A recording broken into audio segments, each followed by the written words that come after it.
Today is Saturday, December 9th. The sun has set for the 64th time on Israeli hostages, men, women, children, and the elderly, held and tormented by monstrous murderers. This is day 64 of a war we did not want. But ask anyone here and they will tell you today is also Saturday, October 7th. That every day is October 7th. What makes October 7th the greatest tragedy in Israel history is not only its magnitude, but the fact that much of it could have been prevented. Let's say you have a hen house, and the hen house is surrounded by foxes, whose known intent and plan is to devour the hens. And then the person in charge of the hens leaves the gate open. Whose fault is it when the foxes raid the hen house? And what about when he gets a call saying, "Come quickly, the hens are being devoured," and he does nothing? The astonishing, mind-blowing inaction of the Israeli government, both on October 7th and in the days and weeks following, confirmed a horrifying suspicion. Not only did our government desert us, it did so a long time ago. My government owes me, at the very least, protection. At the most primitive level of its mandate, it's supposed to keep us alive. Why didn't it? Because it's not their top priority. And by their, I mean first and foremost his. The lives of Israeli citizens are not Bibi Netanyahu's top priority.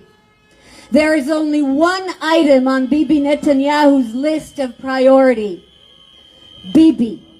From day one, the government that drove Israel off a cliff is firmly rooted in the assassination of Yitzhak Rabin. Netanyahu not only enabled but encouraged the public atmosphere which legitimized the political assassination that veered Israel violently and wildly off course. We were a nation in shock and in mourning, and Netanyahu seized the moment he had so expertly primed. Almost 3 decades later, after repeatedly failing to form a coalition with legitimate partners, Bibi let the most extreme, racist, hateful margins of Israeli society, followers of the outlawed racist Meir Kahane, groupies of the cold-blooded murderer Baruch Marzel, straight into the heart of our executive. He let these messianics into the heart of our executive not because he shares their messianic aspirations. What Bibi has in common with Ben Gvir, Smotrich, Levin, Strzok, Goldknopf, and the rest of their fanatic cronies is not their ideology, it's their outlook. Both have their eyes on eternity.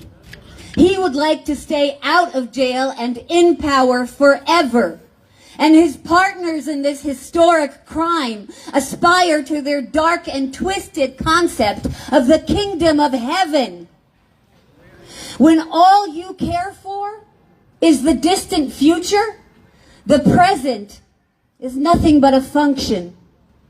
So when an Israeli is shot dead on the street while holding up his hands and absolutely demonstrating in every possible way that he is about to harm no one, when he is shot by another Israeli as the direct result of the choices this government made, our Prime Minister responds, "C'est la vie, c'est la vie," says Bibi. That's life. Ele hachaim. But it's not life, Bibi. It's our lives. And as it turns out, our lives are a small price to pay for eternity. Have no doubt the judicial coup is being actively promoted as we speak. The October 7th attack and the war that followed neither stopped the coup nor slowed it down. On the contrary, the chaos and shock are the perfect smokescreen. So let us say it loud and clear. Here is the truth. In the midst of the greatest horror Israel and the Jewish people have known since the Holocaust, the only home the Jewish people have ever had is also a step away from becoming a dictatorship. And if that happens, the aftershock will rock the Middle East and then the world in ways even worse than the aftermath of October 7th. Israel's prime minister let terrorists in long before a bulldozer ran over the fence along the border. He put our lives at risk long before they do. So Bibi needs to go now. Bibi needs to go now, right now, and not a moment too soon. Yes, in the middle of this war, right now. Let's be very clear. Netanyahu's sins of the recent and distant past brought us to where we are now. And for those, he must and will be brought to justice. However, that is not the reason he needs to go immediately.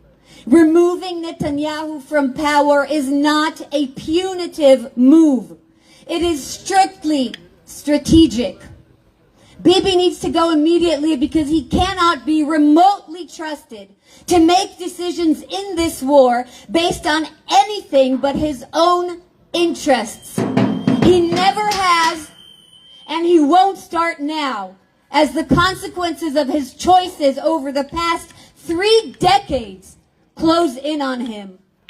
This war is his friend, and he would like it to prolong its visit, because the longer the emergency situation lasts, the longer he can hide behind his war now, talk later shield, the longer he can stay in power.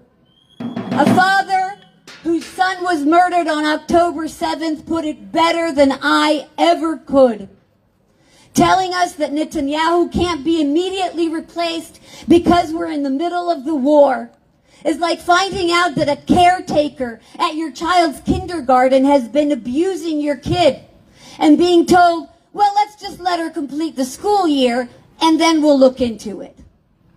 And it's not like the immediate removal of the abuser will undo the damage, the pain already inflicted, the long-lasting trauma.